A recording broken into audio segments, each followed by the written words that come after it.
พากันไปกันเขียดไปนำกันหมดนี่บ่โดยโอ้ใช้อันเสียมได้ซะนี่ เอ้ากันเขียดเห็นได้ซะคุบเอาเออใช้สมุดเขียดอยู่ลุ่มนี่ลองคุบเบิ่งดูเดี๋ยวนั้นละบ่เออใช้ของหันได้หาสอนใช้กล่องมีแล้วบ่ยังบ่มีเขียดซับ นี่ คนบ้านนี่จิตใจดีเว้ยพี่น้องเอ้ยคอยังกระหายเนาะใช่เจ้าฮักค้าเลยหำ โดย ฮักค้าเลยไอ้ปล่อยเลยไปแล้วกินไปกันเขียดเด้ออืมเอโดยขอบใจจนเมื่อยพี่น้องเอ้ย โดย อันหมู่บ่สิมาชวนไปกันเขียดผู้ได้สิไปกันเขียด เขา แล้วก็ไผอีก น้องอยู่น้ำพอ โอ้จะไปกันเขียดหากินบ่ โดย ได้หลายบ่แต่ละคืน ได้แต่ละปิ้ง2ปิ้ง โอ้สองหนุ่มยืนข้างปราสาทพี่น้องเอ้ยตัวปราสาทได้นี่เนาะนี่ เฮ้ยบอกว่า นี่อยู่นี่ว่าแก้วเราอยู่นี่ก็มีแม่นอยู่พุ่นก็มีคือกันอยู่พุ่นก็มี อ้อมบ้านเลยติ เลยแม่นออมเลยทั้ง เออ หากมีเทียงละ3เทียงได้เนาะนี่เนาะ ต้องหาพวกมาหลายๆคนได้ขันมาบนมืดนี่แม่นหากคือเก่าข่อยน่ะไปน้องอีกับผู้เดียวคือเก่า ใช่เดียว บางทีออกมามืดคือออกมาแล้วมาผู้เดียว คันบอกแก้วเลยยอม เด้อบอกว่าแต่บ่แก้วแล้วบ่นิ้วมาวิวผู้เดียวนี่ก็บ่อยากคักปานใดแล้ว มันขมังจำเป็นเฮ็ดได้ โดยสบายดีเด้อไอ้2คนเนาะบ่แก้วกับบ่ลี่พี่น้องเอ้ย สบายดี เปิดคลิปมาก็อยู่ป่าอยู่ดอนเด้อพี่น้องเด้อเนาะค่ำมืดตื่นตาก็ยังบ่พากันเมื่ออยู่พี่น้องเอ้ย เลย ตอนนี้ก็ยังอยู่ในเฮือนน้องอึ้งกับน้องหยังเกาะ น้องอึงน้องอ่างบอก เนาะบ่แม่น ลืมไม่ได้ซื้อบ่ได้ น้องอีบ่แม่นให้เนาะอีอยู่พุ่นเอานั่นแหละพี่น้องเอ้ยเนาะอยู่ อะไรเอ้า น้องอึ้งนะพี่น้องเนาะบ้านน้องอึ้งตอนนี้บัดนี้ก็สิเข้าไปเยี่ยมอีกครอบครัวหนึงก่อนนะพี่น้องเนาะเห็นเพิ่นแล้วก็อีต้นสงสารแล้วก็ทางบรีก็เข้าไปเยี่ยมเบิ่งแล้วแต่เบิ่งคำว่าคำจาทั้งน้องๆเพิ่นก็มารยาทดีพี่น้องเอ้ย ได้เบิดเลย แม่ทางพ่อเพิ่นก็โอเคเลยแหละพี่น้องเอ้ยเนาะ จับกินจับไก่ออกว่าให้บ่ยาวกินนี่บ่ แม่อุ้มไก่บ่ยาวอีกกินนี่ก็ได้ บ่ยากเอา ร้อย บ่ยาวบ่เอาบ่นิ้วแล้วเอากินนี่ โอ้ เอาแล้วก็ปล่อยคืนดอก อันน้ำใจได้เฮาฮับ เฮาฮับแล้วก็ปล่อยคืน ส่งคืนถ้าเราจะเอาก็ได้ แม่ ได้อยู่ครับ เพราะว่าน้องเพิ่นยื่นให้เด้จังได๋ก็ยื่นให้ก็เลยว่าจับเอาแล้วก็ปล่อย ลอ คื ง น เบิ่งบางคนก็ให้พอคือซื่อ แม่น เอาลองเบิ่งอีหย่างมาแล้ว สิว่าได้ติ สิว่าแนวใดไป อืม แต่ว่าให้เชื่ออยู่ คือเดี๋ยวเจ้าให้กินนี่น้องเพิ่นก็บ่ว่าหยังได้เพิ่นก็เอามาเลย ครับดูน้องๆเพิ่นให้ แม่นโอเคเด้อเดี๋ยวเข้าไปเยี่ยมไปยามมึงก่อนเพิ่นก่อนเนาะโดยสบายดีเด้อบ่แก้วเด้อไปนะพี่น้องเนาะเดี๋ยวทางบ่นี้ย่างเข้าไปก่อนใกล้เติบพี่น้องเอ้ยย่างไปก็ได้ตกมากระคุมเอาละพี่น้องเนาะทางบ่นี้ก็ขอกราบทักทายสบายดีพ่อแม่พี่น้องเมื่อทุกคู่ทุกคนเด้อพี่น้องเด้อเนาะทักทายสบายดียามค่ำมืดตื่นตาเด้อพี่น้องเด้อเนาะยังเหลืออยู่4หนุ่มพี่น้องเอ้ยเนาะบ่าวลี่บ่าวนิวบ่าวแก้วบ่าวยาวพี่น้องเอ้ยต้องย่างไปทางใดล่ะบัดนี้ทางชื่อนี่แหละเนาะ ลงทิศลงทางเด้พี่น้องเอ้ยมันมืดแหละแนมไปทางใดก็บ่เห็นพี่น้องเอ้ยไปพี่น้องเอ้ยเนาะต้องคำมืดตื่นตายังบ่ได้เมื่อเฮือนเฮือซ่านอยู่พี่น้องเอ้ย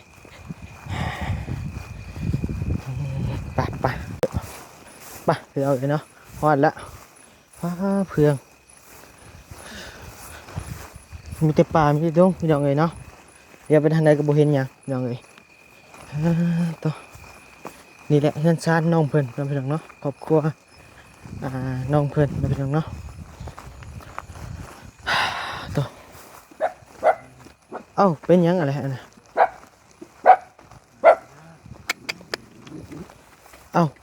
พากันนั่งหยังนี่พิงไพ่บ่สบายดีเด้อคือนอนแล้วบ่ผู้นี้ลูกเจ้าบ่พากันนั่งพิงไพ่ติไพ่ซะผู้นี้ นาบ่าวมาดินน้ โดยเที่ยงเพิ่นอยู่ไสซะ ำพูนเทียงคน โอ้โดยจนหอบพี่น้องเอ้ยย่างมากก็ได้เนาะบ่แม่นใกล้ๆต่อใส่ได้กล้องก็ตั้งบ่ได้บาดโอเคพี่น้องเอ้ยทางพ่อน้องๆเพิ่นนะพี่น้องเนาะทางน้องๆเพิ่นอันเหลื่อมตาบ่ ยันว่าเหลื่อมตาคมเฮา2หน่วยผู้นี่เห็นถ้าว่าบ่เอา2หน่วยมันก็สิบ่แจ้งนะพี่น้องมันใส่2หน่วยเลยอันผู้นี้กี้นี่คือว่ายังดีๆอยู่มาบัดนี้คือว่ารับปุ๋ยแหละ นัดแล้วบ่ได้นอนเว้น โอ้คือว่าได้ยินทั้งอันเจ้าเลี้ยงลูกจะคนก็ 4 คน 4 คนทั้งแม่เพิ่นไปไสซะนะ มีไปหาเงิน แม่ไปหาเงิน โดย ไปหาเงินอยู่ไสอ่ะนะ อยู่สวัสดิ์นี่แหละ อยู่สวรรค์ไปเฮ็ดหยังเฮ็ดเวียกหยังอ่ะนะเขาเนี่ยถาม ไปเฮ็ดเบียกอยู่เก็บของเก่าอยู่ของงานของอย่างนี่เด้ โอ้โรงงานเก็บของเก่า โดย ตามบันทึกขึ้นออกนี่มันอยู่ใกล้อันเส้นทางเข้าในเมืองแหละพี่น้องเอ้ยเนาะแต่ว่า โดย มันสิบ่ฮอดในเมืองมันสิอยู่ระหว่างกลางเนาะพี่น้องเนาะอยู่ลักประมาณลัก18นี่บ่ประมาณนี้แหละ สิประมาณนี้แหละ โดยเพราะว่ามันอยู่ใกล้กับสวนน้ำพี่น้องเอ้ยแม่นบ่ โดย ติดต่อกันอยู่บ่อ้าย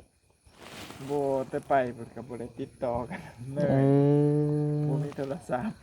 เมียก็บ่มีผัวก็บ่มี โดยทั้งอ้ายเป็นหยังซะคือบ่ได้ไปเฮ็ดเวียกเฮ็ดงาน บ่สำบายนะ โอ้เป็นโรคหยังอ่ะนะอ้าย เป็นโรคกระเพาะนะ โรคกระเพาะ เจ็บในไส้นี่โดย โอ้ก็เลยว่าให้ทั้งเมียเพิ่นไปหาเดี๋ยวทั้งเจ้ากับเบิ่งลูกเนาะ โดยไปบ่ได้เฮ็ดเวียกหนักก็บ่ได้ โดยเข้าใจอยู่เฮาก็เป็นคือกันโรคกระเพาะ โดย เวลาเฮากินข้าวลงไปหลายๆแล้วมันสิแสบแม่นบ่ โดย แล้วก็เฮากินข้าวนี่ต้องได้กินน้ำรองตลอด โดยแม่น แม่นเข้าใจอยู่พี่น้องเอ้ยเนาะโรคกระเพาะนี่ทรมานอยู่บ่นิ้วยังเป็นบ่หนักบ่นิ้วนี่ โดย บ่เตียงนี่พี่น้องเอ้ยบ่เตียงก็เป็นแห้งอยู่ โดย กับทางเพิ่นนี่ก็ถึงว่าแห้งแหละเพิ่นเบิ่งหุ่นแล้วก็ฮู้นะพี่น้องเนาะ โดย แต่กี้อ้ายเป็นคนหุ่นน้อยเดี๋ยวมีบ่หรือว่าจอยลง คุณผมคนจอยปานใดดอก เออ ยังเป็นขยัน ซ้ำบ่อ้ายนี่แต่กี้เจ้าซ้ำบ่เรา โดยสิซ้ำนี่นะ โอ้เป้าเป็นพญาติแล้วเป็นอันนี้เลย โดยเป็นมาได้2 ปีปลายแล้ว โดยวันนี้ก็หาจะเป็นบางช่วงมาเฮ็ด YouTube นี่แหละพี่น้องเอ้ยตอนนี้ก็ได้เนาะบ่ได้กินข้าวตรงเวลาพี่น้องเอ้ยก็เลยว่าเป็นมียุกมียากินอยู่บ่อ้าย นี่ก็ยาพื้นเมืองนี่แหละ โอ้ยาหักไม้ โดย โอ้ยเนาะยาแพทย์ยาหมอบ่มีบ่ บ่มีแล้วบ่ได้ไปหา โอ้อันตรายได้เอ้ย บ่เพียงพอเพิ่น ถ้าว่ามีเงินมีคำก็ไปกวดเบิ่งอาการมันเพราะว่าอันตรายโรคกระเพาะนี่กระเพาะซอดกระเพาะยังไม่อันตรายพี่น้องเอ้ยเนาะยากได้โรคกระเพาะเนาะพี่น้องเนาะมันซอดมานี่โอ้ยขึ้นบ่ไหวขึ้นก็ยังย่านแหละบ่นิวเนาะ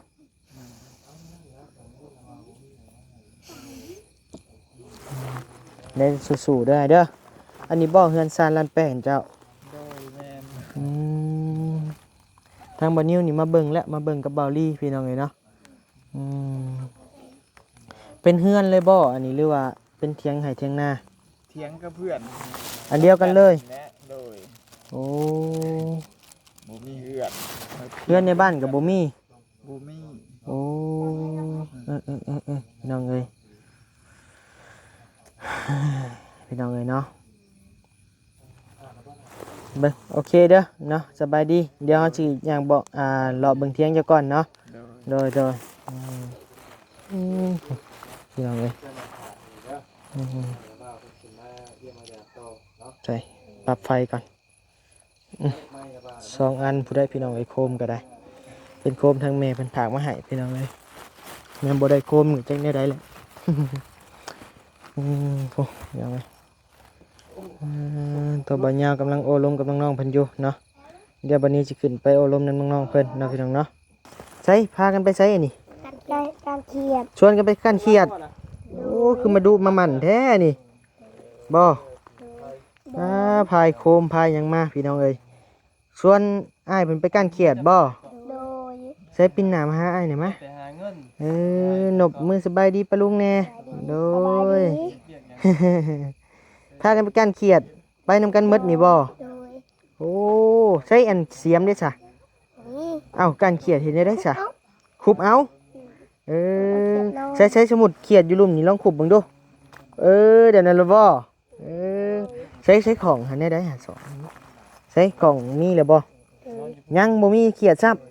นี่เดียว มีแล้วใช้เบิ่งแน่ใช้เอ้ยตัวเดียวนี่ เลย จะแนมบ่เห็นผู้พี่น้องเอ้ยเขียดกันแล้วน้าบ่าวคอได้บ่ตัวนี้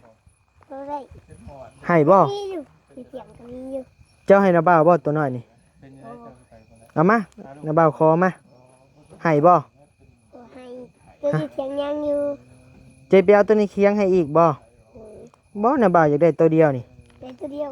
โดยน้าบ่าวอยากได้ตัวเดียวบ่อยากได้หลายตัวใช่เอาออกมาให้นี่กว่าแหละคนบ้านนี่จิตใจดีเว้ยพี่น้องเอ้ยคอยังกระหายเนาะใช่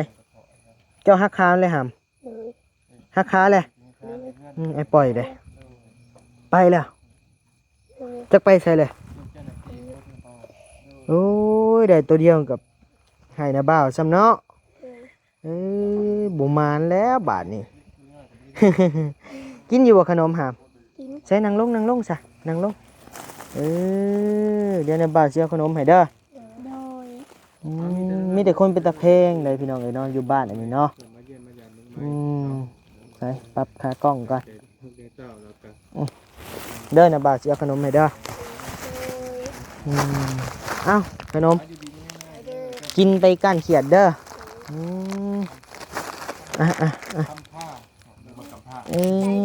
โดยขอบใจพี่น้องเอ้ยซื้อไปกินกันกบกันเขียนน้ำเด้อ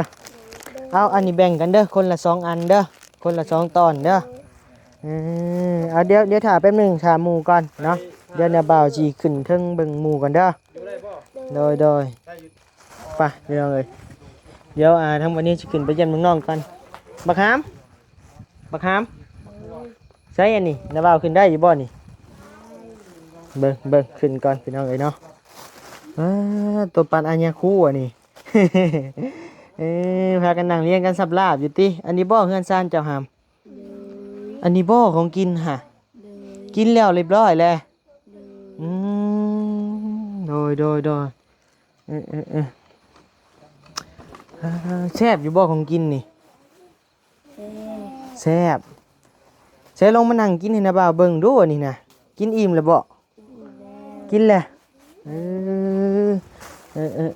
ใส่เบิ้งอย่าบ่าวตั้งกล้องก่อน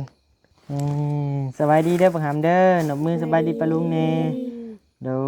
ย พากันนั่งเรียนกันสับลาบอยู่เนาะกินแล้วบ่ข้าวน้ำเรียบร้อยเนาะเห็นแล้วเอาปังหามทางกลางขนม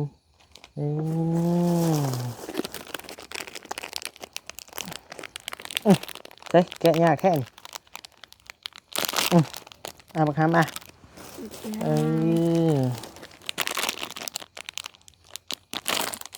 ไปนั่งโดยกินแซ่บบ่ลองชิมมึงดูชิมเบิ่งอีนั่งว่าสิไปพากันไปอาบน้ำยังบ่ไปอาบอยู่บ่เอาอันเน็บใส่ให้อ้ายแน่เน็บใส่คอเจ้าหั่นล่ะ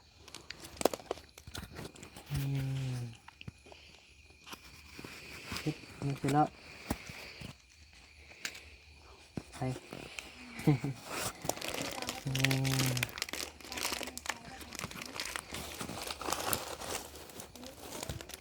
อื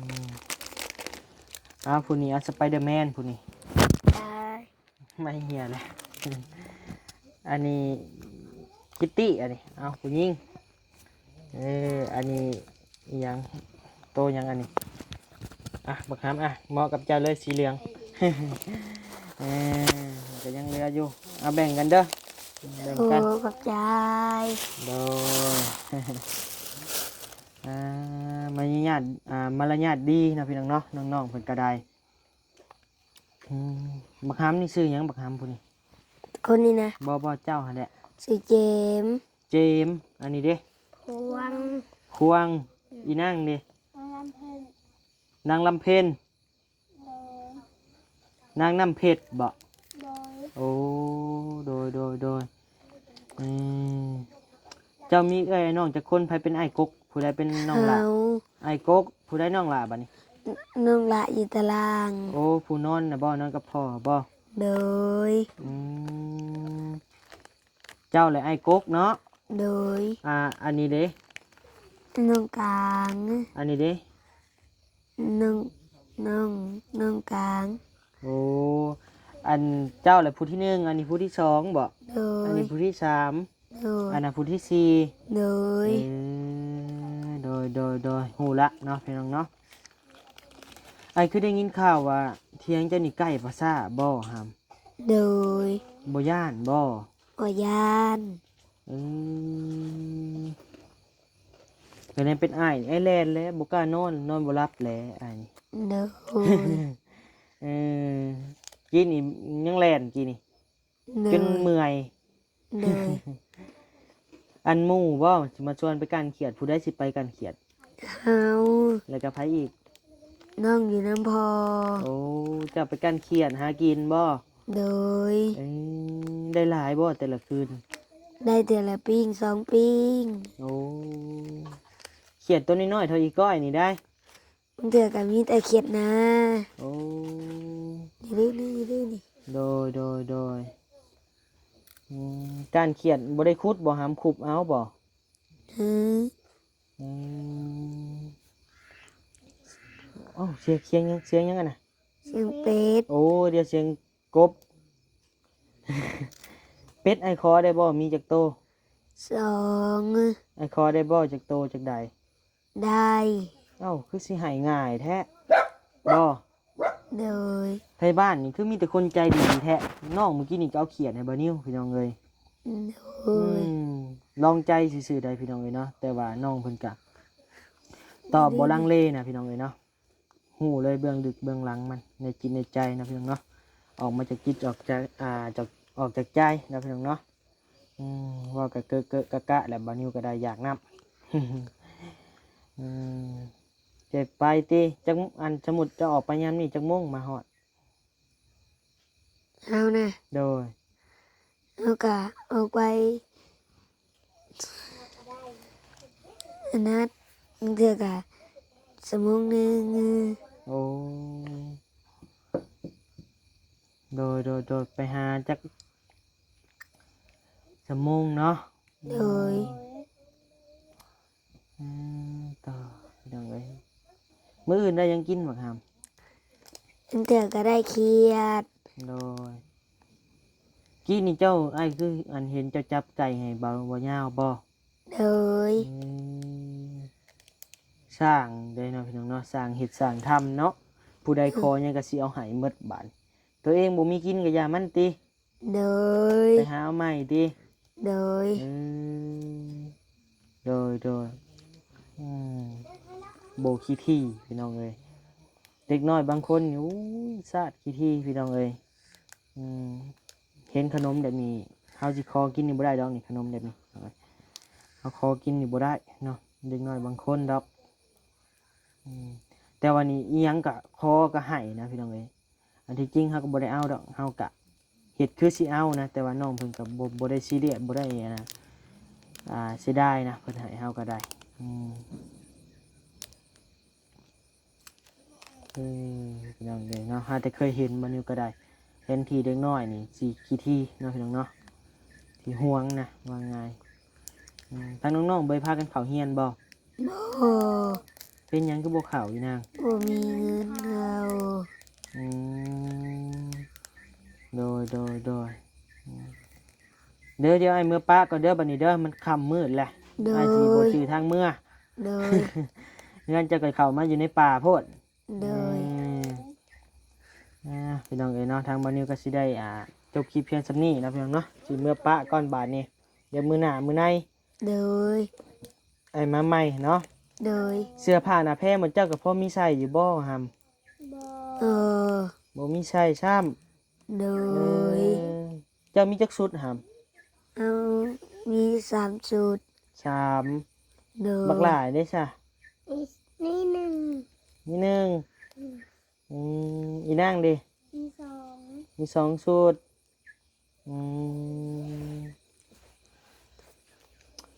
โดยมีก็คือเห็นนี่แหละติ โดย ขาดเปื้อนๆไปเนาะเดี๋ยวมื้ออื่นเด้อคะแนนว่าน้าบ่าวได้เข้ามาเด้อ โด น้าย บ่าวสิเอามาให้เด้อ โดย คะแนนน้าบ่าวได้เข้ามา โดย พี่น้องเอ้ยจังไดก็สู้ๆเด้อบางคำเด้อหาอยู่หากิน โดย หาอยู่หากินมาสู่พอกินพอกะเพิ่น โดย เป็นพญาติพี่น้องเอ้ยเนาะ โดย เพิ่นก็บ่ค่อยดีปานใดเนาะพี่น้องเนาะ โดย มีแต่อาศัยลูกไปหาอยู่หากินมาเลยกะนี่แหละพี่น้องเอ้ยเนาะ โดย คิดฮอดบ่แม่คือว่าได้ยินแม่ไปเฮ็ดเวียกอยู่ใกล้ว่าซั่น กินฮอด ถ้าว่ามีโอกาสอยากไปหานี่ไปบ่หาม ไป สมุดเด้อสมุดไอ้นาบ่าวสิพาไปนี่เจ้าสิไปบ่ ไป บ่ย่านนาบ่าวบ่ บ่ ตัวไหนสมุดว่าเจะบ่ย่านบ่แต่ว่านาบ่าวเอาไปเลยนาบ่าวเอาไปขายเลย บ่ บ่ย่าน